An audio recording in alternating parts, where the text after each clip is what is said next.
After a long season of blood, sweat and tears, 272 games, drama, disappointment and elation, it all comes down to this. The established powerhouses have faltered and fallen, the doors left ajar, and two teams emerged as champions of the AFC and NFC.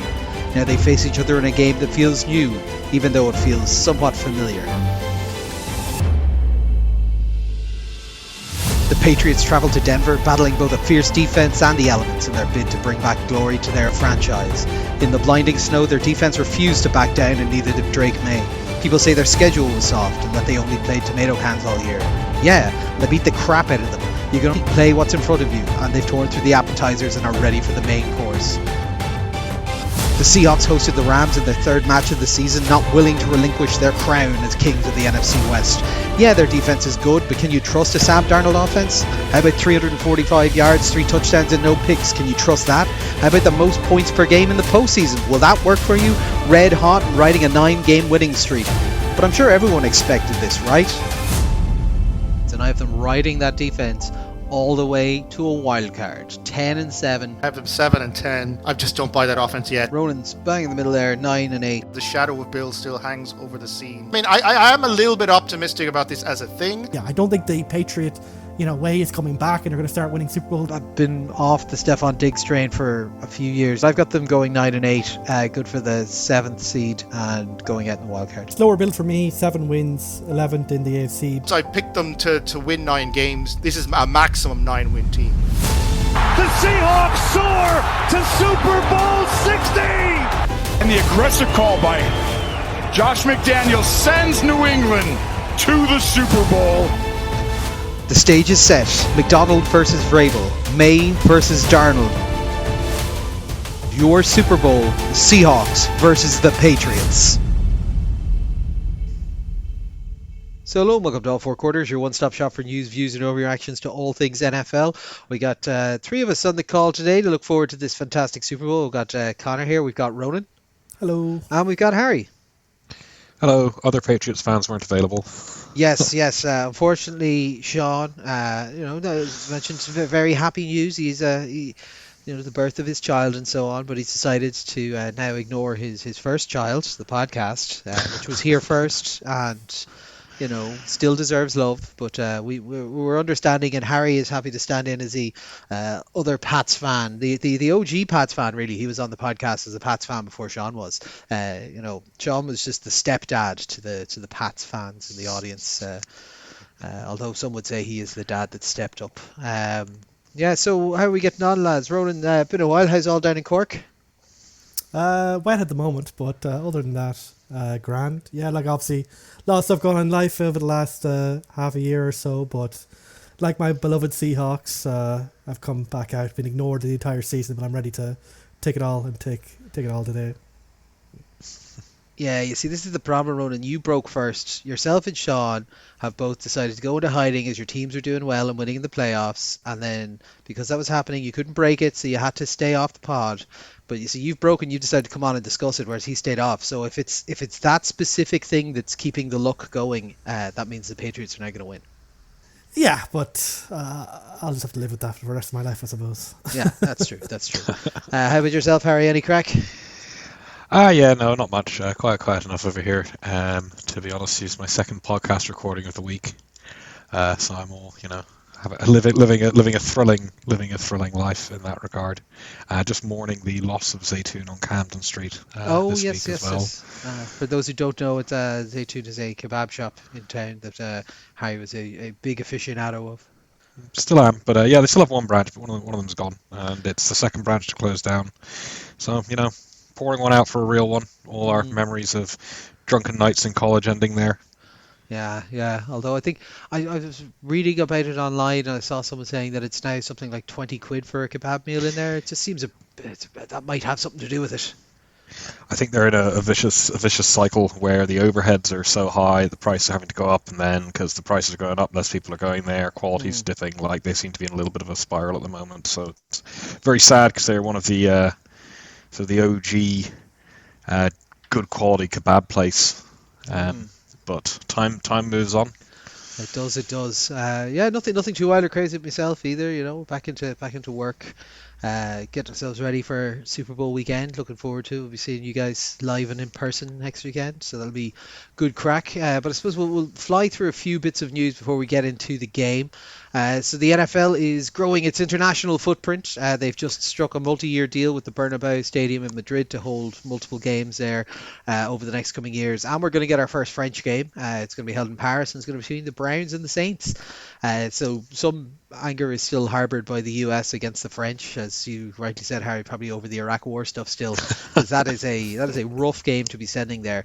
Regarding the Bernabeu one, I must say I was at the Bernabeu game. It's a lovely stadium and all that kind of stuff, but Jesus, they made a fucking hames of it when they were trying to run it last time. Like, there was hour-long queues to get into the stadium because they refused to pay staff and so on. I hope they get that kind of stuff sorted out if they plan to be there long term. It does also mean that Dublin will not be getting a game this year. They have said that they intend to return to Dublin, so I'd imagine it'll be kind of every 2 or 3 years kind of set up if it does get through, and they're almost certainly just in the background trying to work out deals with the government for what they can get out of it to host the games here and so on. But yeah, like no bad thing really, I suppose, getting a few more of these. I would have liked to have gone to a game in France, but I don't think I could bring myself to buy tickets to Brown Saints. Well, it's a busy international schedule. Like, we don't know all the games. He said, like, Brown Saints is not exactly a auspicious start to the French series if it does become a French series. But they're going to Australia, Brazil, Germany, London as usual, Spain, France, Mexico City. So obviously we're slowly but surely getting to that situation where the NFL gets its 18th week. Every off season, there's rumors that they want the NFLPA to do that early, rather than waiting for the next negotiation. And then basically the de facto understanding is that then everyone's spare week, quote unquote, will then become their international game. Yeah. But yeah, obviously Dublin, it was great to have it in this year, obviously with the Steelers, and I assume the Steelers next year will probably be the one team being asked to do international stuff again, so probably a good chance they might be willing to do it again. But I think overall definitely there's plenty of chances to go out there to all across the world and get a bit of NFL action. Yeah, and I believe the ownership and NFL higher ups are very happy with how the Dublin game went. That by comparison to London, it was a bit more of the takeover feel. It was very popular with the fans and so on. You've even had a couple of teams come out and say that they want to be the next Dublin team, or that they would be the home team for the next Dublin game. So exciting times. We'll keep obviously everyone updated on that through the off season if we hear anything more on it. Bill Belichick was not nominated for the Hall of Fame, which, as you can imagine, a lot of people are very unhappy with. Kraft was also not selected this year. People are less unhappy about that, to be honest. It's just ridiculous, this setup. Like, Belichick is the best coach, or at worst case scenario you can say top 3 coach of all time in the NFL. Yes, he's not done well in college since, and yes, he's not really au fait and being asked to come in for interviews for any of the current positions in it, but that doesn't take away like the wealth of experience, the accolades he has, the multiple Super Bowls as a head coach, I think 2 Super Bowls as defensive coordinator as well. Like, if he's not in the Hall of Fame, no one's in the fucking Hall of Fame, we'll put it that way, right? Yeah, and it's one of those things, look, ultimately, first ballot or not doesn't matter really. It's like a prestige thing. And ultimately, Hall of Fame voters will make decisions based on the pettiest shit imaginable, as we know. From past things, we've known that there's certainly been very questionable decisions made in the past. This isn't the first, this isn't the last. It's the nature of a system that relies on the opinion of people who themselves believe a lot in their own self-importance. It's not an objective measure, and something like first ballot versus coming in the second or third time, like, doesn't really matter to anybody. And I think the only significance of it is that it shows that degree of pettiness and silliness that's involved in the Hall of Fame, and just how much of an exercise it is in factors beyond just the player's ability or skills, and how arbitrary things like this can be. It looks really stupid, but ultimately it's going to be forgotten in a short period of time. Yeah, we had people coming out afterwards and saying that certain individuals, maybe owners or higher up people, were suggesting that Belichick should have to wait a year as penance for Spygate and Deflategate and things like this, and they're not good things at all. But realistically, like, it's not. what the Hall of Fame is meant to be is kind of like, the best of the best and the people who you can't tell the story of football without. And let's be honest, there's few coaches in the league at the moment and in the last 20, 30 years that you could say that about more so than Bill Belichick. The Kraft stuff, honestly, not surprised. I don't like the idea of owners going into the Hall of Fame anyway, and his big claim to fame is that he negotiated some of the television rights. Like, I don't get that part at all, but whatever. At least it's not Kraft going in without Belichick, and then he presumably put out another 10 episodes to his HBO series trying to say it was me and Tom, it wasn't Bill. It does mean that I believe Eli Manning, this is his first year of eligibility as well. So yeah, those three can all go in together next year. If that'd be lovely. Interested in doing so. Very nice. You can't really write all of their careers together without the full picture. So that's true. We'll see how that goes. We couldn't have Harry, the head of the Bo Nix fan club, on without discussing the dueling press conferences in Denver. Sean Payton, the head coach there, following the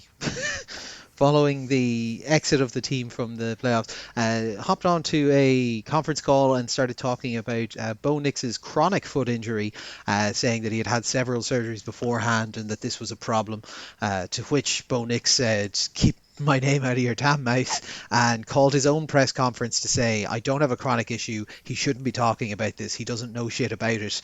And basically, Sean Payton is completely wrong here. I like Bo Nix's stance on doing this, because I don't like Bo Nix, but I like this. This is quite fun. But there's two things to this. One, absolutely, yes, Sean Payton should not be talking about this stuff, and he definitely shouldn't be talking about it ill-informedly, and he definitely shouldn't be going out to the media and talking about the medical history of someone else without telling them in advance. But the other part is, it's not the big win he seems to think it is, because he came out and talked about this. And, Sean Payton is a media savvy man. He doesn't do anything without intention behind it. Very clearly, he was trying to say, look, Bo Nix has had multiple injuries in his foot. Me calling, naked bootlegs and designed runs for him on the second last play of that game. I didn't cause this. It's his bad foot that caused it. But the problem is, Ronan, I'll ask you for your take on this first. Surely, if he believes Bo Nix has a chronic foot injury that's likely to re-aggravate, he shouldn't be calling those types of plays full stop, let alone calling them at that point. Well, from his point of view, his objective is to win, and Nick's being there for the long term is good to have, definitely something that's up there, but perhaps not the main thing to worry about when you're trying to win a playoff game. Now, I would argue that this is bad form. We kind of know that a lot of NFL news about injuries is bullshit, right? It's just players and coaches and PR kind of saying the right thing so that no one gets fined for having the wrong injury designation, but such that no one's value is diminished. There's kind of a gentleman's agreement to kind of, let's not talk about this type of stuff. So for Peyton, who's been kind of a pissy boy after their elimination from the playoffs, he fired his OC, Joe Lombardi, who, to be fair, is terrible, but he did hire him. He just seems to be get rid of him. It's his buddy, to do something, and Joe Lombardi's he basically said he fired because he had to do something because he was pissed off. But this just seems to be out of the norms of what a coach should be doing. But we know that Peyton is, not the smartest tool in the shed and not the best at controlling his temper at times. And so I think Bo Nix, he didn't sound very happy when this was brought to him, and it's very fair for him to go like that, because having that information obviously is not good to have, especially now. The most likely scenario is that Bo Nix is with the Denver Broncos for a long time, and they'll be well aware of all of his injury situation when they negotiate his contract going forward. But if he was to not go with the Broncos and end up in free agency, unlikely but possible, or whether it be the trade candidate, that type of information will probably deflate its value. You never know how much it could be. It could be 5-10 million. It mightn't be that big in the scope of his big contract he'd probably get, but that's money that now might have disappeared that he hypothetically would have got otherwise. So I think just when you're a player, you don't want to have that type of stuff on you, because it gives you a reputation as being a riskier bet than otherwise would be. So yeah, I think very bad form by Peyton. I think he's just a pissy boy, kind of finding any excuse for why they got eliminated except for look in the mirror. And Bo Nix kind of caught up in it, and the relationship between them on the sidelines has sometimes been a bit touchy, so we'll see if that kind of angry dynamic continues to be productive, or whether eventually it leads to something more destructive mutually for the Denver Broncos in the seasons ahead. Harry, as chief believer, what's your take on this? Yeah, I agree with Ronan. It's a really weird situation. I think a coach going out and giving this without having spoken to Knicks is the real issue, right? Like, I mean, whether or not which one of them is right and which one of them is wrong is ultimately less material than the fact that Peyton has felt that like this is just something he can go off and do without talking to his players or the organization, and that's his style. Look, we always know he's been, as Ronan said, he can be hot-headed, to put it slightly. Yeah, he's a cunt. he is not a good man. But like there is a lot of this just seems to be flailing around. Like, and Ronan mentioned, getting rid of Joe Lombardi, and okay, like we can all agree the track record isn't there, but the Denver's offense was good this year. He fired the wide receivers coach after the team was I think just outside the top 10 in receiving yards. He fired the cornerbacks coach of a top 10 passing defense after a playoff elimination that realistically, had Bo Nix not been injured for, there's a very, very good chance they could have beaten the Patriots and been in the Super Bowl. So it's tough to work out what Peyton's doing. Which was literally his decision, and he took a timeout to then change his decision, and then still went for it. But like a lot, the point is like this is just weird behavior. Like, this has been by all objective metrics an incredibly successful season for the Broncos, and they've far exceeded expectations in terms of their performance. Genuinely, we've seen the emergence of a real, this team should be a contender for the next few years. They have all the pieces. There's a lot of young pieces in there. And it's just weird that all this acrimony and strop throwing is happening after the season. It speaks again to organizational dysfunction. It speaks to a failure of leadership, or failure of leadership style, perhaps more accurately, on Peyton's behalf, that he's going out and doing this, and obviously feels like he doesn't need to be beholden to anyone or talk to anyone or explain what he's doing. And that's obviously causing ructions because, as Ronan quite rightly identified, no player wants to be, if they have a long-term injury, wants to have it talked about for their own benefit, and more importantly, if they actually don't have a chronic long-term injury, definitely don't want it talked about. So really hard to figure out what's going on here. To be honest with you, it's just weird self-destructive behavior that we've unfortunately come to expect from Peyton over the last over his entire career, really. And hopefully, for Denver's sake, that this kind of gets smoothed over the off-season, and that the organization is able to kind of find a path to move forward, because you don't want these two falling out very obviously. Yeah. I'll fly through the other little bits. We had some higher ups in the NFL named in the most recent Epstein files. Giants owner Steve Teich looks the worst out of them, with him emailing about ladies he's met and asking him to get him numbers and procure ladies for him.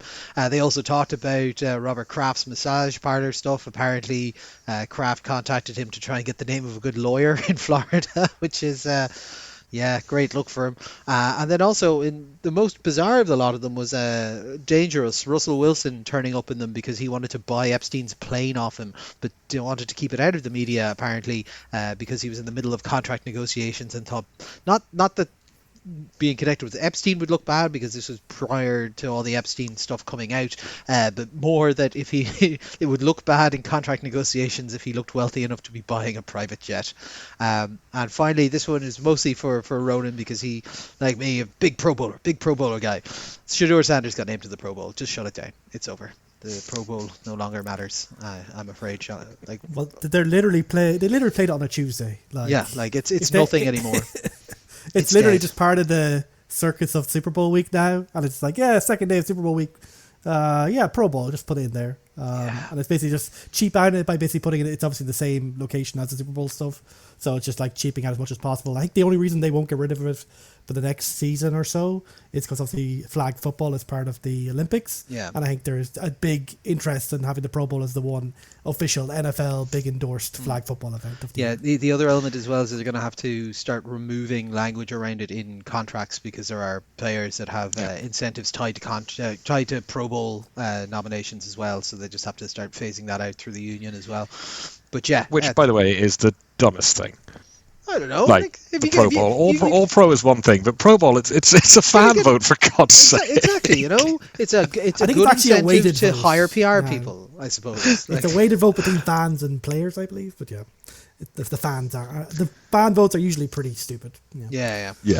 as we saw in some of the selections this year. And I'll just fly through, we won't go into these in detail, just to let you know some of the movements in the coaching side of things. So Joe Brady is now head coach in Buffalo. Mike LaFleur is head coach in Arizona. Clint Kubiak is highly suspected to be the head coach of the Raiders. They're not announcing it because obviously they're playing this week, but pretty poor form to be having this out there at this stage. Todd Monken is now going to be the Browns head coach in hilarious fucking Browns fashion. They kept losing candidates over the fact they wanted to keep the defensive coordinator Schwartz, and most of their main candidates wanted to bring in their own DC. So they hired Todd Monken because he'll keep Schwartz, and then Schwartz says, hold on, I thought you were going to make me head coach. I'm leaving. So they've now got their 10th option of head coach, and they are not keeping the defensive coordinator that they said no to their preferred head coach options for. At least at the moment, that's what it's looking like. And Mike McCarthy is now head coach in Pittsburgh. We'll obviously dive into those in the offseason when we're looking at all the teams individually and what it means. But just wanted to keep you up abreast of all of those kind of movements. And now let's move over and have a look at the Super Bowl. So lads, this worked out perfectly. We've got, a Seahawks fan and a Pats fan. I was trying to work my way through it. I think this is the first time we've had a Super Bowl between two kind of contributors, teams on the pod. Everything up to this point, we've missed. Like, I don't think Harry and Ronan, you were on the pod at the same time in 2015 when this match happened. I don't believe so. No. Yeah, This will be interesting. So I suppose what we'll do is we'll kick off just with kind of an overall feeling about the game going into it. Happy, sad, optimistic. Where do you think you stand? So we'll kick off with you, Harry. What's your general vibe check for the upcoming game? Look, I'm gonna be honest. I think it's incredible that we got there. This was not the season we expected the Patriots to be making the Super Bowl. This was kind of, new regime coming in, a lot of changes, some exciting players with potential.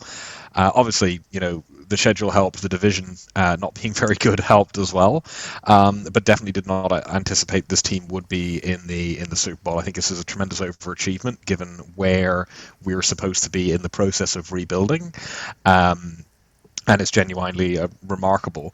Again, we have had the luck of some things. Obviously, the Bo Nix injury being a factor. The CJ Stroud forgetting how to play football, also very, very helpful. And again, the Buffalo Bills being much, much weaker than they should have been this year, all really benefited the Patriots. But the speed with which the way Vrabel wants to play has come into the team, the way the players have responded to that, and the execution, you can't really fault.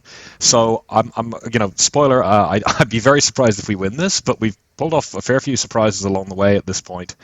And I think this is a really positive sign, this incredible sign, to be honest with you, for where the future of this franchise could be going if they're able to, maintain and build in this direction.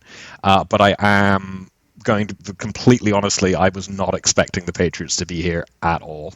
Fair enough. What about yourself, Ronan, as a Seattle fan? What's your take? Yeah, I think Seattle are in a good spot. I think on the whole, on the balance, I'm probably in favour of Harry's analysis that the Seattle Seahawks should be the favourites in this game. I don't think they're overwhelming favourites because I think neither team is kind of the overwhelming juggernaut of even say what the Eagles felt like when they came into last year, or what the kind of Chiefs have felt like for the last few years, because this does feel like a very transitional Super Bowl compared to some of the ones we've had over the last 5 years or so. But I do think that the strengths of the Seahawks are evident there, and I think they've had some challenges, but they seem to have mostly overcome them. I think the fact that they've kind of gone through the gauntlet, they had to beat both their division foes twice to get to this point. They've won some tough games down the stretch. So I do feel like that the offense in particular, after a mid-season swoon, feels like it kind of refound itself with that kind of extra week of rest they have at the bye. They kind of reorientate themselves. And the defense, while I don't think it's invincible or like the Legion of Boom era type defense, I think it is a really good defense. So if you have a good offense and a good defense, you've always got a good shot of getting this done. And yeah, I said New England, they're they could definitely do what they did with the first Brady Super Bowl and be a defense first team and kind of get it done anyway. But Seattle are probably a little bit further along their development than New England at the moment, so give them a slight edge in this game. So yeah, fairly optimistic. Yeah, as a neutral observer, I'd kind of say this feels like it slightly favours the Seahawks. New England have shown that though if you put anything in front of them, they're able to play. These are two teams that even in their losses this year have not ever really been out of a game. I think the largest margin of loss for either team this year is 4 points. Roughly that. Yeah, 4 points. I think they've both lost one game by 4 points, and everything else has been like 1 or 2 point games. So like both are well able to compete. Like I said, look, there's scheduling stuff on the Patriots side, but again, you beat the Bills one of the two times you played them. You've had to go through on the road for some of your uh, playoff games and so on, and you could say maybe weather changes the layout of some of them and so on, but like you're there, you've got the talent.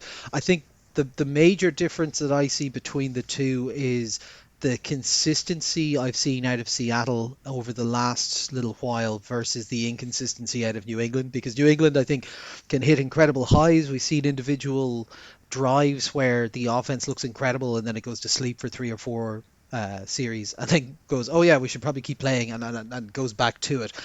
So I'll be very interested to see. I think, like you said, I'm favouring the Seahawks, but I do think that there are definitely paths to victory for both sides in this, and it's all going to come down to a lot of, I think, coaching decisions and some of the scheme adjustment stuff that they might be able to do, because these are two coaching staffs that are good at going into the whiteboard and drawing up where they can spot weaknesses and what they can exploit.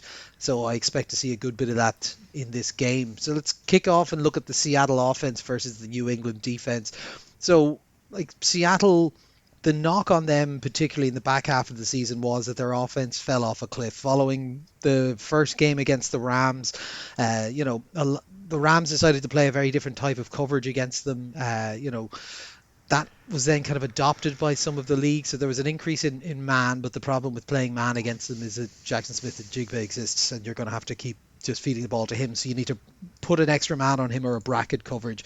So we saw a huge move into kind of match zone coverage stuff being run against them, and that's slowing down Darnold a huge amount. The New England defense definitely have the personnel to be able to do that. We've seen, standouts on the back end. Their defensive backfield has gotten, very good this year, particularly given there's a lot of youth still sitting in there. Their defensive front is excellent. These are two, if you're into your defensive line play, this is a very, very good matchup for you to be watching, because both sides have excellent players. They do it very differently. They have very different stylistic ways of trying to generate pressure and disrupt. But do you think, Ronan, the Seattle offense is going to be able to find a foothold against New England? Because New England are either the first or second best team against the run this year, and obviously the Seattle offense, stylistically, wants to feed off the run, have that as the base, and then be taking deep shots downfield. I'm more confident now than I would have been a month ago. If this was a regular season matchup, I do think coming into the playoffs, it feels like the Seahawks have found more elements of their offense to adapt to those changes that you talked about, because the early part of the season, it was all about being in heavy personnel and then attacking with play action and with the passing game, and JSN obviously was a demon for the first half of the season. As you said, the Rams put something up on tape that seemed to confuse Darnold with the match zone coverage, and he started throwing a whole bunch of picks and having turnovers, either due to throwing the ball away or fumbling the ball because he's confused. And it does feel like Clint Kubiak, who obviously will be greatly missed when he moves to the Raiders, has seemed to have taken that extra time to develop some extra things. I think certainly it's helped a lot that the running games looked a lot more effective over the back half of the season, where they've put that focus on it, than it did in the first half of the season. Now, obviously, they don't have Shaq Charbonnet, he's out for the season, but I think K9, Kenneth Walker, has looked really effective. But as you say, the strength of this New England defense is in the interior. They are very effective at running, stopping the run. But you even saw against the Rams there in the championship game that you saw Walker being used more in the passing game, and so I could see them basically deciding to kind of do some kind of pseudo runs, like screens, that type of situation, to maybe get rid of some of that. And obviously the edge players for New England are probably not quite as talented as their interior players, so they might be looking to hit more of those outside zone concepts versus inside zone or a power game up the middle. So I do think there's definitely, I don't think the Seattle offense is now going to turn around and dominate this New England defense like they did against, say, the Rams, which they felt like they had to do.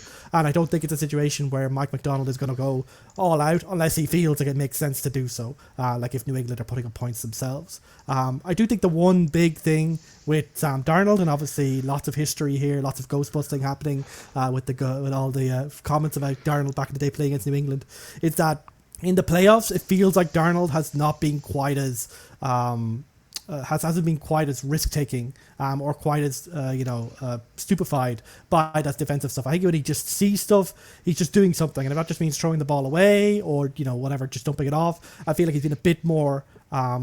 He's been a bit more willing to do that, and I think the big thing for Seattle is that the games that they've lost, nearly all of them were due to Sam Darnold giving the ball over. And I think this is an offense where they can afford, if their defense performs as it should, to not have to take all out risks and give the other team, good opportunities, like say New England have been getting a lot of benefit from in the playoffs. So I think if Seattle and Darnold can just take what's given and then just throw the ball away, live for another down, that type of play, then I do think the offense can be effective enough to put up somewhere in that kind of 20 points or so thing. And in this kind of matchup, that might be enough. But I think it's all about discipline. Don't give them easy things. And I think you could tell, outside of there's been a couple of throws, but compared to the latter half of the last part of the season, I feel like Darnold has had it drilled into him. Do not do something stupid. Do not do something risky. If it's not there, just throw it away, or just throw it in JSN's direction, because he just makes things happen regardless. And I think that is for Seattle. Like, obviously New England, I imagine their big focus will be stopping JSN. Like, that's the first thing. Everything else comes secondary. Like, JSN was getting wide open in the first half of the season, less so, but you did see in that Rams matchup that even though he was being locked up tight at points, that his kind of acrobatic catches, kind of bit of stick him almost on his hands type catches, like, he is almost impossible to cover when he's playing at his best. And but I do think that means that you need more emphasis on Rashid Shaheed, who had one big play in the championship game, on Cooper Kupp, who I think looked a bit better towards the back end of the season. He looks a bit closer to himself, and just those guys, if they can make an impact, that'll just take a little bit of pressure off JSN and the run game, and hopefully give the Seattle offense the juice it needs to just be effective and not make Sam feel like he has to start doing heroics and turning the ball over, because that's where they really can get into trouble this season. Yeah, like, Harry, if you're New England, do you, like, I know Gonzalez does travel a good bit with wide receiver one.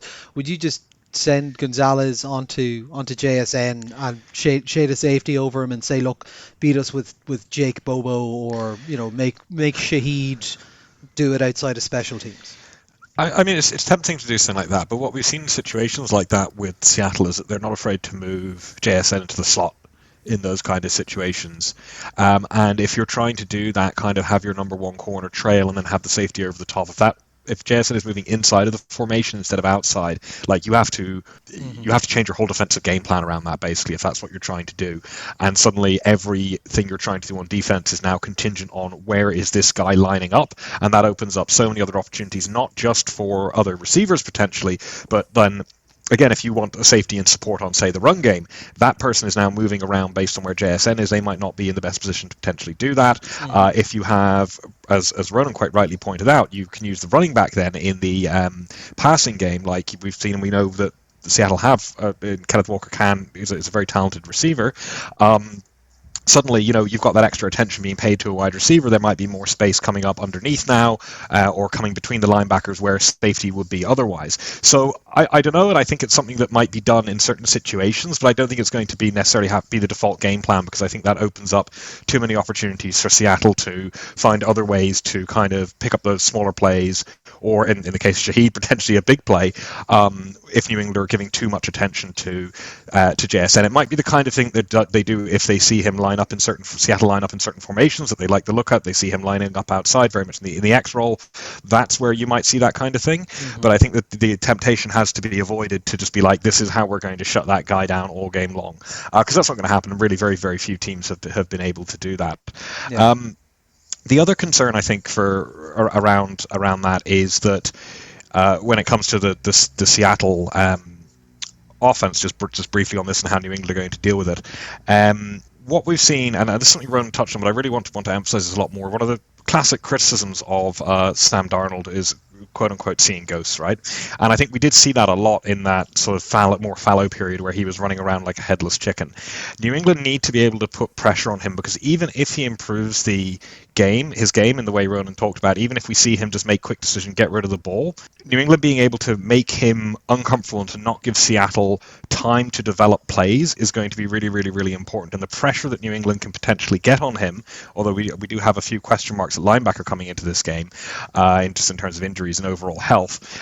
It's really important that New England are able to limit the amount of time Sam Darnold can hold on to the ball, because particularly where you have players like JSN who are able to turn the slightest amount of separation into gains, it's just important that Darnold is not given the time to go through progressions to find those opportunities. Again, particularly if you're doubling JSN as that number one option, he cannot have the time to go to his second, third, fourth read and get rid of the ball. So the amount of pressure that New England put on Darnold, the amount of that they limit the time he's holding the ball is going to be really, really important, because even if you do shut down JSN on a percentage of plays, if that means Darnold is getting more time to move the ball around, there is still a fair bit of other talent on this Seahawks team, and we have seen them being able to move the ball consistently. Even when their offense was struggling, they were still getting into field goal range. They won the game entirely off of field goals at one point. Like, it isn't just as simple as shut this guy down and you do it.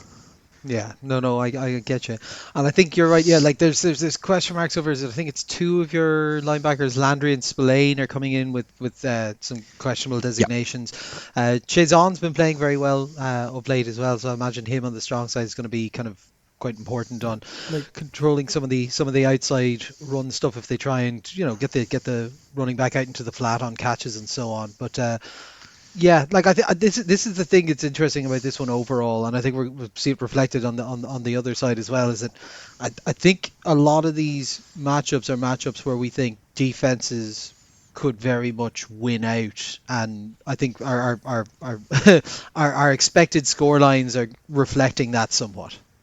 Well, I think it's a situation where the defenses are good enough to dictate the terms to the offense to a large extent, because I know like Seattle, they love play action. New England are very good at stopping play action. They want to run the ball.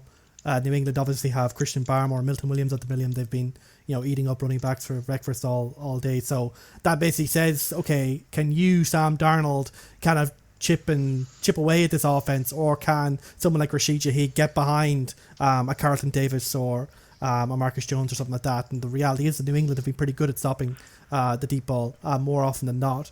And so I think it's just a situation here that if Sam Darnold is disciplined and Clint Kubiak can scheme him up, efficient but not confusing gains from the running back with Cooper Kupp, and kind of take advantage of the zones that are there, and they have great players in zone coverage, that could really work. And obviously, like New England's success in the latter half of the season has been built on running a very sophisticated scheme, a lot of simulated pressures, a lot of blitzes, kind of running a kind of what is now becoming standard in the NFL, something which is hard to read for the quarterback, makes their life difficult. And the hope there is that having come through the fire of the latter half of the season, especially the Rams defense, kind of putting Clint Kubiak and Sam Darnold to the ringer, that he has now learned what needs to be done. And as I said, the biggest lesson might just be, if you don't have it, just throw it away, live another down. Don't try and make things happen that aren't there. Like, I think almost Sam Darnold, things were so great in the early half of the season, especially with JSN. I feel like Sam Darnold almost expecting it to be open, and he's now realized, okay, I can't just literally expect it to be open all the time, especially with 2 weeks of prep. The defense is going to be at another level again. But I think the defense has been really impressive in New England, and it's kind of like obviously people kind of have this prejudice against Mike Vrabel. He's just a lughead linebacker, but I think he obviously existed within that Belichick system for years, and has picked up a lot from it, and he is perfectly capable of running a very effective defense overall himself, and I think that's been proven here. It helps that he's got some really great talents, like Milton Williams is a great free agent pickup, and Christian Gonzalez is already a cornerback one, but I think the scheme does a lot to help there as well. And it's kind of the thing that I think they figured out in the latter half of the season. I think the first half of the season they were just trying stuff out, but I think they found their identity, and it's a very effective one. We'll see if they can break down this kind of Seattle offense, which, as I said, has exploded in the playoffs. But was that just, like obviously Seattle knew those two opponents really, really well. So maybe Clint Kubiak, with 2 weeks, will he be able to get to that level of familiarity with this defense as well? And are you comfortable with that offensive line holding up against the pass rush from New England?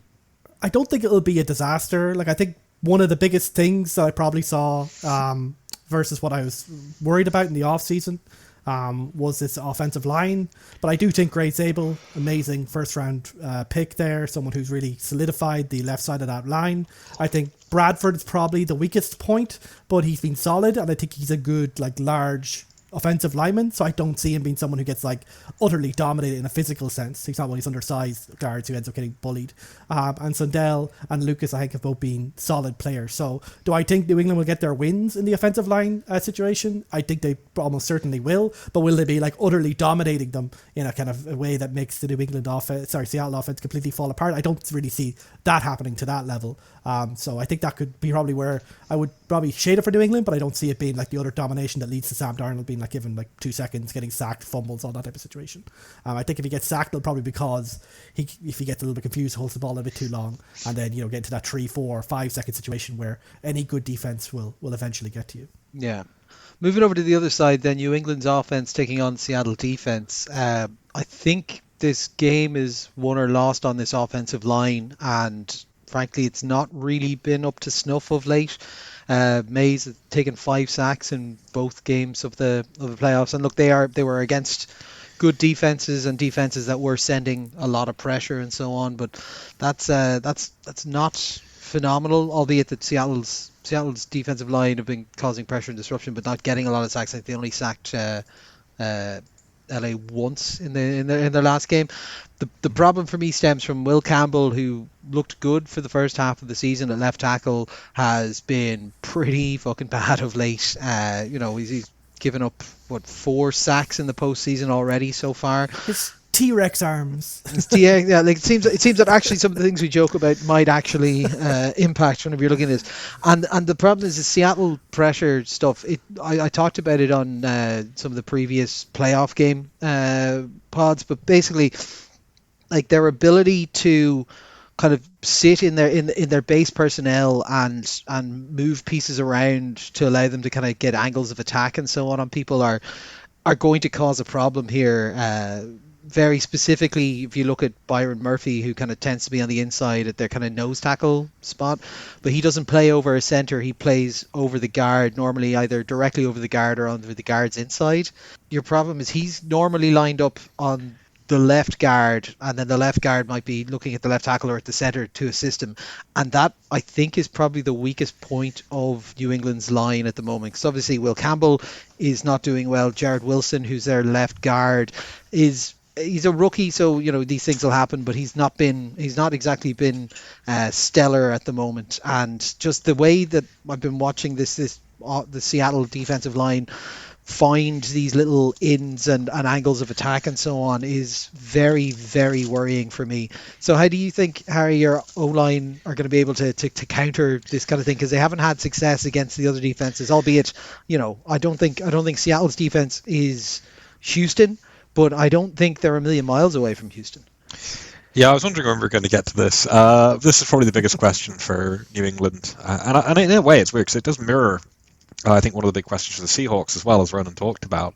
The question is, how will the O-line hold up? And what we've seen and what you alluded to was Drake May, when he's put under pressure, can struggle and can make poor decisions. And we saw a lot of it. This is a really critical thing.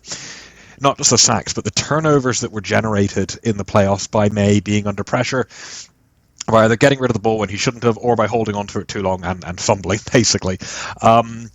That's a real issue, and I know Seattle will obviously have picked up on that and will be looking to do it. And I'm not convinced, honestly. And look, I'm not a coach. There are people who are paid a lot of money to do this very well, but I don't know how New England can necessarily scheme around that. I think this is probably the biggest, when you're talking about the two sides of the ball that are directly competing, this might be the biggest disparity in the game is the New England O-line, which is not terrible, but is like a pretty average O-line versus a Seattle front seven that is quite a bit above average. I think that's actually going to be one of the key questions, much more so even than the question of, can this wide receiver get open? And look, we'll talk about New England's receivers in a bit, I'm sure.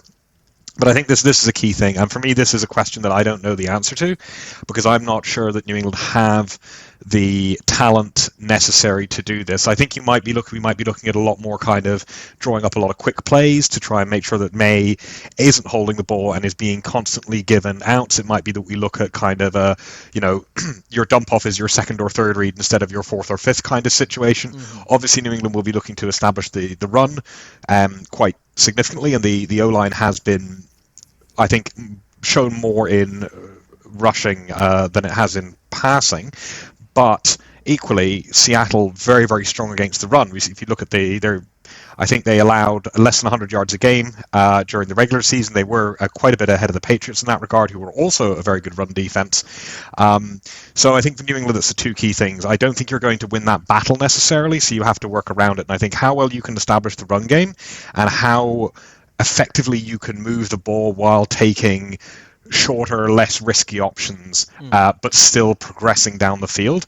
And I know that sounds very, very basic, but to me, I think that actually is it. Like, New England need to be able to do those basics and establish that properly, because I think if they try to do something that's overly complicated or reliant on the O-line kind of consistently winning in the trenches every single snap, I think that's going to cause problems. Yeah, like what I have written down here on my sheet and circled several times, almost like some kind of mad bomber, is maybe they need to look at outside running. So basically, in I think two of the three games the Seattle lost this year, the team started doing a lot of outside running. So the pressure all comes from interior angles and so on. So if you can get blocks to the outside, you could get a pulling guard pulling out to lead block on the outside and so on. Seattle are far weaker against outside running than they are against inside running, and you can see it in, I think was it the Cardinals scored 2 touchdowns against them, both off outside runs and so on. Now the problem is, I got that circled because I think that is the answer to what they should be doing to try and get that run established. But they do not run outside in New England. It is not on the play sheet at all, essentially. I think I saw a stat quoted somewhere that they've ran 20 outside runs this entire year, but then that sent me down the rabbit hole, and it turns out Ramondre Stevenson loves outside running, prefers it. That's what he did in college, and he wants them to do more of it. And I was just like, maybe now's the time to do it, because you've got that weird combo of, yeah, it's not what you're normally doing, so you're probably not that practiced at it, but it also means there is literally no tape of it for Seattle to prepare for. What do you think, Ronan?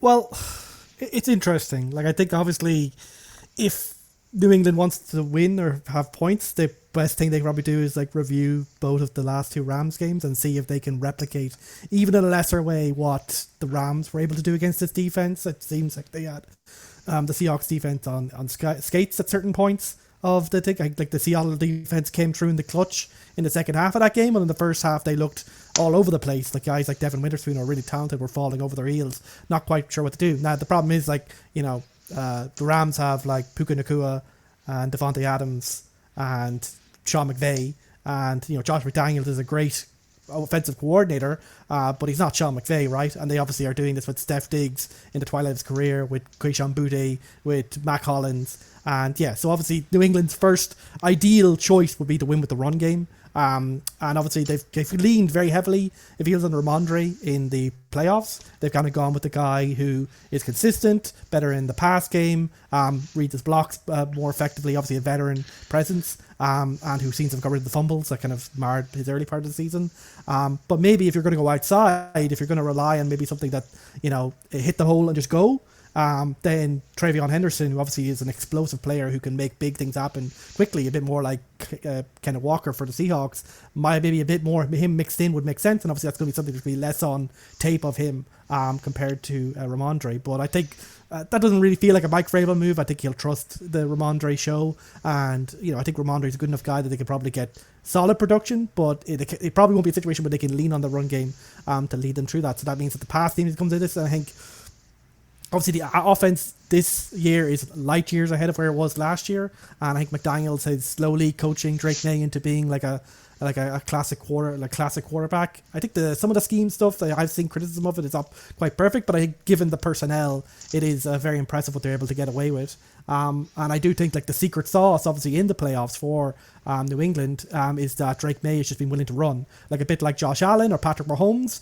Once they get into the playoffs, and obviously the Super Bowl, and there's obviously not in Josh Allen's case, but you get so far into this, you just run the ball with your quarterback, because obviously there's no more things to worry about. Like, obviously they'll get injured in the game, of course, but the risk reward balance now says if they leave a hole up there, just run right through it, get your 10, 30, 20, 30 yards if you can scramble that far. I think Seattle will be ready for that, and I think they will probably not play the type of defense they did against the Rams. It felt like a very special Rams-specific stuff that they did both on offense and on defense, and a lot more man coverage, which obviously kind of would leave a lot of situations where Drake May could just run through and get because obviously your back's turned and stuff like that. So I think Seattle will probably revert to something, at least initially, closer to their standard plan, which is basically 4-man rush. They'll rely on their 4-man rush to get a jump. And I think one small thing about the 4-man rush thing is that it's been very successful, but it's been very reliant on stunts. Basically, DeMarcus Lawrence and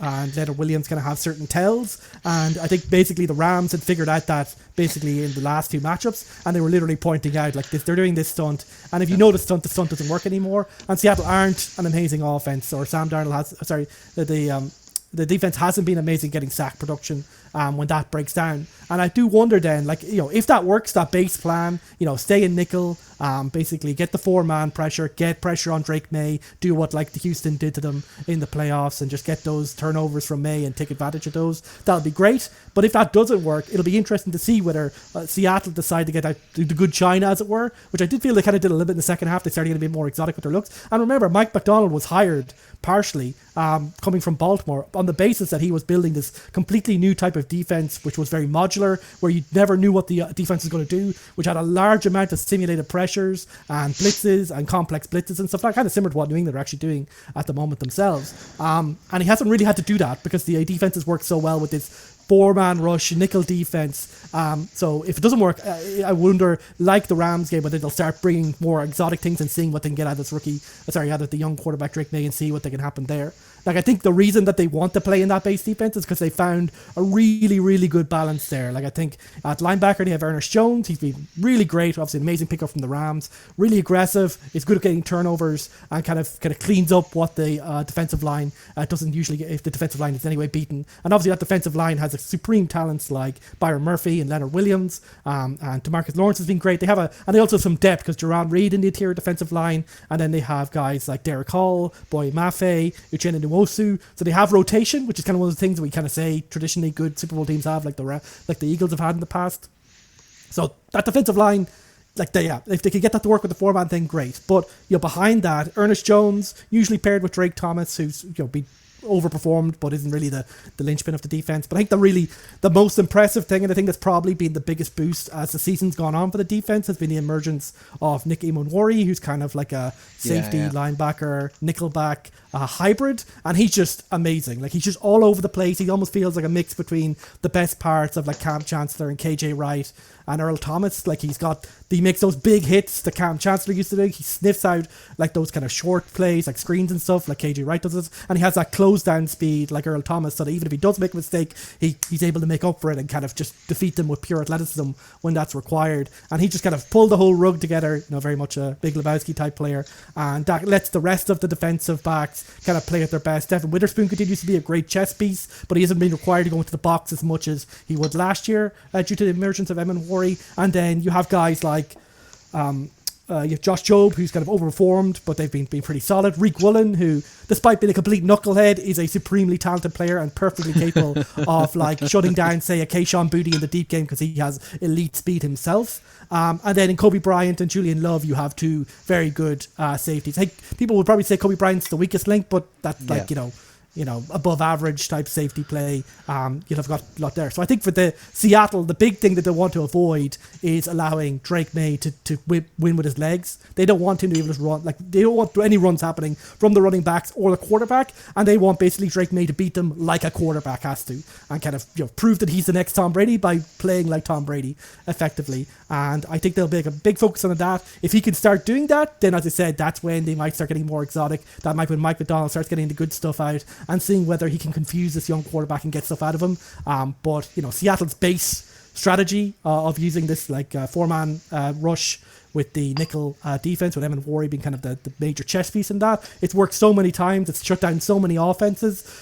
So if they can get that to work, if that's the base case, then I think this will be a very long day for the New England Patriots. If New England can force them to adapt, to change, and get some of the crazier stuff that Mike Macdonald is perfectly capable of, then things might get a lot more interesting. Yeah, like I've my notes. Like, look where Emma Mori is and make sure you don't throw it there, and that's fine. Like, just avoid him like the fucking plague if you can.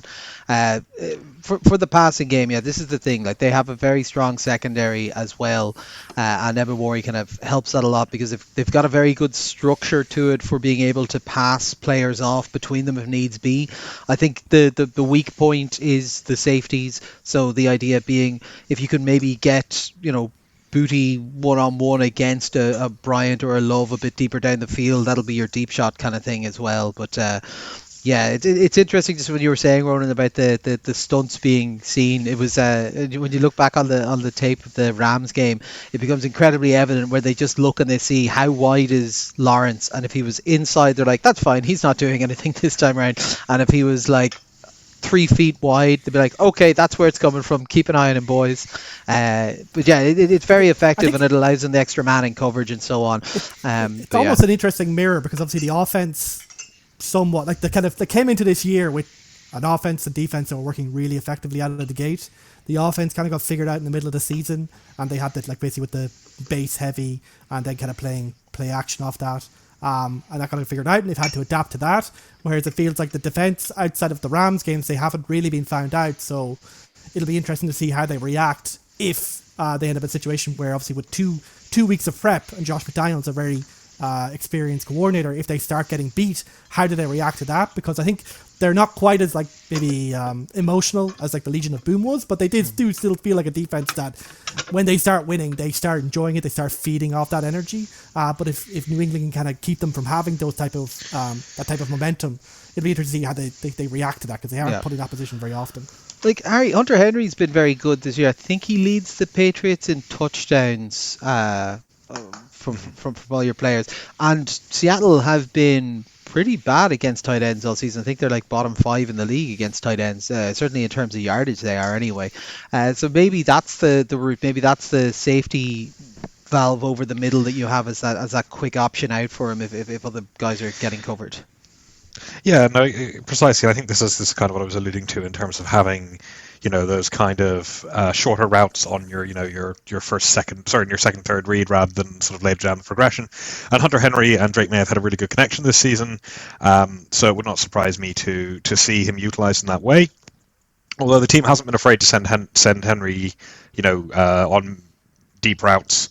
Not so often, but definitely on sort of middle routes a lot of the time. Mm-hmm. He's a very versatile player. That's the other thing. If Seattle are going to come in and expect him to only be doing the short stuff, well, I don't think they will, because I think they're a well-coached team. But if they were, they might not. So that might not necessarily work out so well for them. However, again, because of, and this is the key thing, going back to something Ronan mentioned, is that when you're relying on the tight end that heavily, it's not necessarily that you want to do that into a look that is primarily a 4-man rush with nickelback, because again, you have the additional defensive backs to basically match up on the tight end, which you wouldn't have if they were doing something else. So I think that's true to an extent, and I expect he will be heavily involved in the Patriots game plan. But I do think the way that Seattle's sort of base defense is it should be better against tight ends than it is, and I think we're looking at kind of one of those situations where you have to expect, as much as Ronan, you were saying, oh, if things start going wrong, that's when we might see Seattle break out the good stuff. Like, yes, to an extent, but also this is the Super Bowl. I think this is like, at this point, what's the point in keeping it secret anymore? I think you're dealing with a must-win game. I think it's more. I think it's my point was more that they have a base scheme that's worked really, really well all season, and they're like, why would we and it's really balanced, and it shuts down everything. It shuts down so many offenses. So I think, like, my more point is, like, Mike Macdonald, we know from his experience in Baltimore, ran a very complex scheme, something more akin to what New England are running. But Seattle feels like they don't have to, because basically, if you can get pass rush with 4, why would you rush 5 or 6 or blitz? I understand that, but I understand that, but I was trying to get at there. Why take the risk of doing a blitz if you can get away with 4? And that's what they've basically said all season. Yeah, no, I understand that, but the point I'm making there is that this is a situation in which you're more likely to see that happen, right? Like, it's not a case of, your incentive in the Super Bowl to, if something isn't working, right, the incentive for you to change is much greater in the Super Bowl than it would be at any other point in the season. So I'm not saying they're going to come out and do something completely different, although they might, because they might be like, hey, look, these guys have got a lot of tape on us. We saw them with the Rams game, etc. Maybe doing something completely different to throw them off is what they actually want to do from the start. But even if that isn't the case, I think if you're in a situation where we do see New England move the ball, it's going to be the pressure to change is probably going to be a lot quicker than it would be otherwise, right? Because you have nothing to lose at that point by doing it. So yeah, that was kind of the point I was trying to illustrate there, rather than saying, oh, they're definitely going to. Although again, I wouldn't be surprised if they do start mixing things in, because again, if you have a lot of tape on a certain way you're playing, you've got an opponent coming in, you've had time to prepare, etc., etc. This is the big one. I think there is more incentive to kind of mix things up if you know that your team is capable of doing that, to throw them off. And early in the game, it's critical, because I think this is. Here, like if New England go down a couple of touchdowns early, it's quite hard to see how they necessarily would come back into it. Whereas Seattle, I think it's easier to say, if there's a slow start, it's easier to see them coming back into the game. New England need to be able to keep pace, and if you can, do something unexpected on defense to generate a big play or a turnover or a big stop, I think there's a lot of sort of temptation towards doing that. I certainly would be, but again, I'm not a coach. I don't know. Like what I would expect this both would be are definitely front runner teams. To be fair, I think both teams want to be in front. That's where they're most comfortable. But I think what you might see in this one is them having these kind of secondary structures and plans in place, but not wanting to deploy them until after half time. I think the idea would be, specifically, they don't want to do it until the guys don't have 20 minutes in a locker room to talk them through it and have to do it live on the sidelines. So I think they probably will have these up their sleeves and just not want to deploy them until they absolutely have to, and at least until post halftime. But yeah, so outside of that, then special teams, I'm gonna have to side with Seattle on this one, obviously, just with the Raheed Shaheed of it all, I suppose. He's been very exciting. Both teams have very effective returners. Like Marcus Jones has been probably right up there in terms of punt returners. So I think either team, if they can magic their way to a long punt return or kick return or a touchdown, obviously would be the best from those. I think that'd be a huge swing in the game. But you'd imagine that, given both teams have been very good on special teams and both of them have to practice against really effective returners, that both teams will be. They're both, neither of these teams are the Rams, right? Like, both these teams play their due homage to the special teams gods, and even though they both have a lot of talent, I don't think either will be a complete game changer, because both teams will put in the extra effort to make sure that doesn't happen, in my opinion. Yeah, I agree with that. And then we've got, I suppose, Myers and Borregales. Then, if we want to kind of compare the two kickers, both have missed a few kicks. I think Myers has been pretty money this year. I think Borregales been a bit more up and down, but generally he's been pretty solid. And this is in San Francisco, right? So it's not exactly going to be the most challenging kicking environment, I would assume. I'd have to check the weather report, but I imagine not. So. Yeah, so I think Borregales has had two. It's in the head because he's missed 2 field goals in the postseason, and obviously they've played 2 weather games. But for the regular season, both are at kind of 85%. Like, they're both in around the same. Borregales has kicked a slightly longer one than him, but like I said, this is not going to be a weather game. These are 2 solid to like upper third kickers anyway, so I don't think there's too much to be concerned. Now, Fitz, you're an aficionado of the punt game. Barringer versus Dixon. Because I think generally Michael Dixon would be considered to be the better punter. He's obviously got a lot of experience. One of the best first great Aussie punters who came in.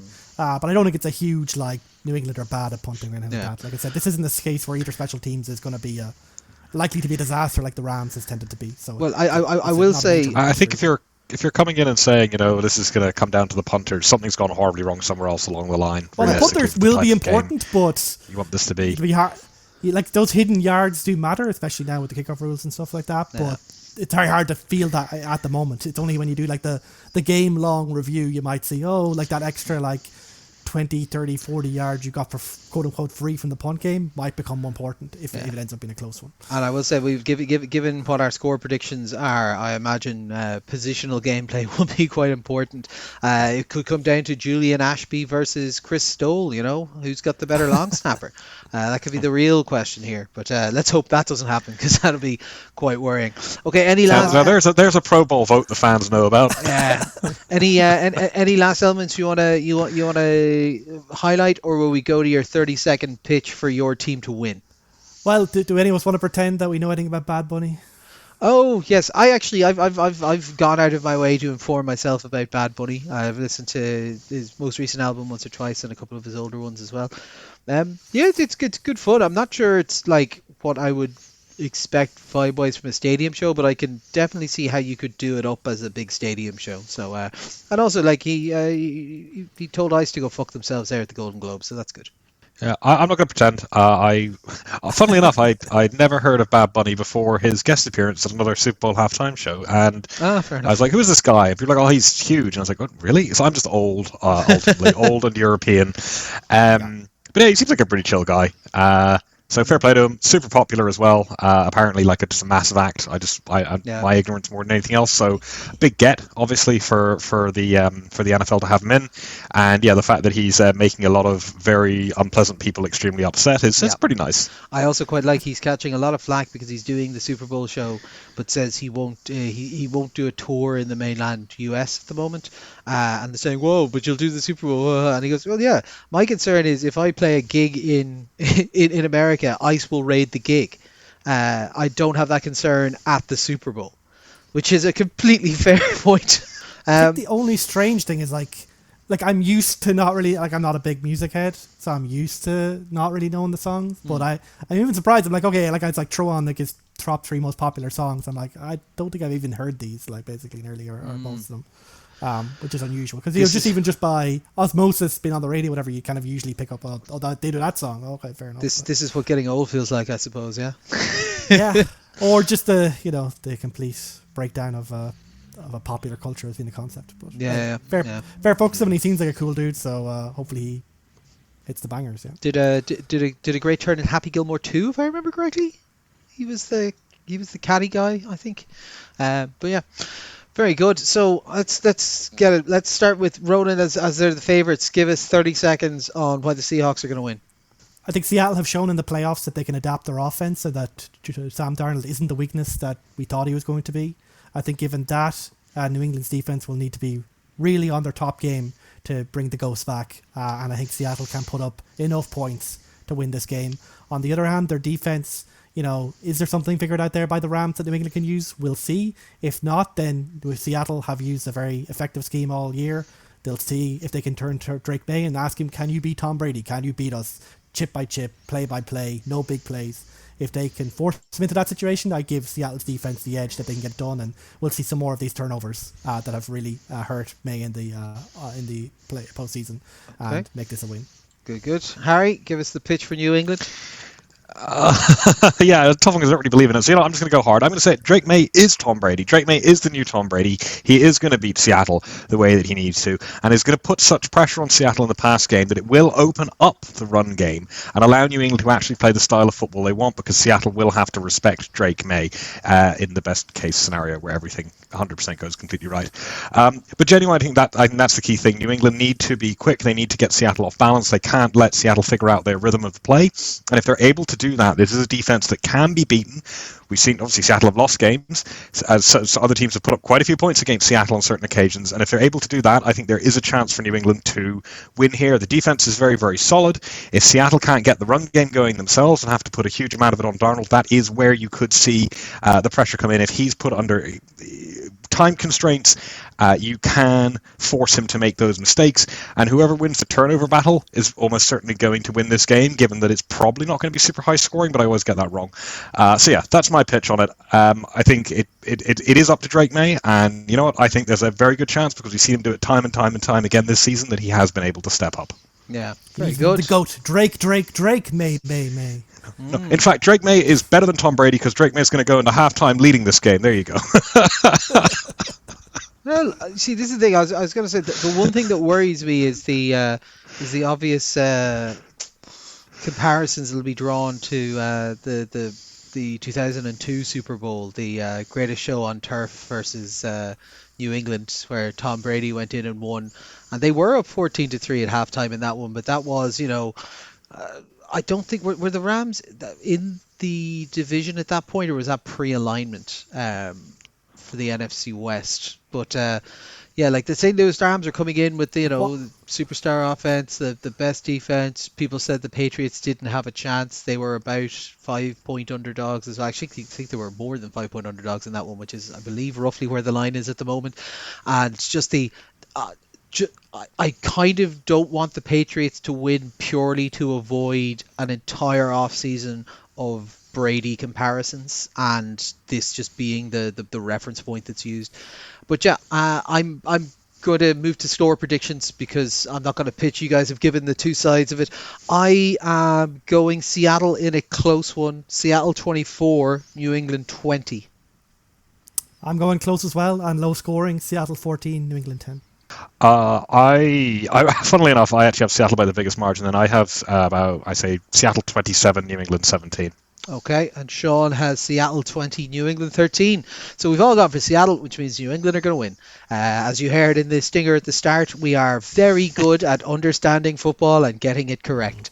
Very good, lads. Other than the Super Bowl, any plans for the next few days? Have to watch the Rugger. The Rugger starts the Six Nations. Oh yes, starting on a Thursday this year because of the Winter Olympics. Apparently, I don't know, Pro Bowls on Tuesdays, rugby on Thursdays. It's a crazy world we're in right now, And it is. There's nothing crazier than that happening, to be honest, right now. Yeah, that's about as wild as it gets. Harry, yourself? Sports-wise, League of Ireland season getting underway. In the next while, it's probably heading to a few games over February if I can sort of make it work, both for my own team and also because one of our mates who's a Bray fan keeps trying to drag me down to their games. So one way or another. Very good, very good. Yeah, nothing else too wild or crazy planned for myself. A few bits around the house and then get ourselves set up for Super Bowl Sunday. Looking forward to meeting you all for dinner and a couple of pints beforehand, and then hopefully watching a nice close matchup with a bit of crack to be had. But I suppose that'll wrap us up for this week. We'll be talking to you after the Super Bowl. Who knows? Drunken cast from Gary's house. We'll figure it out. But for now, it's a bye from myself. It's bye from Ronan. Bye. Bye from Harry. See ya. This has been All Four Quarters. Thanks for listening. We'll chat to you next week.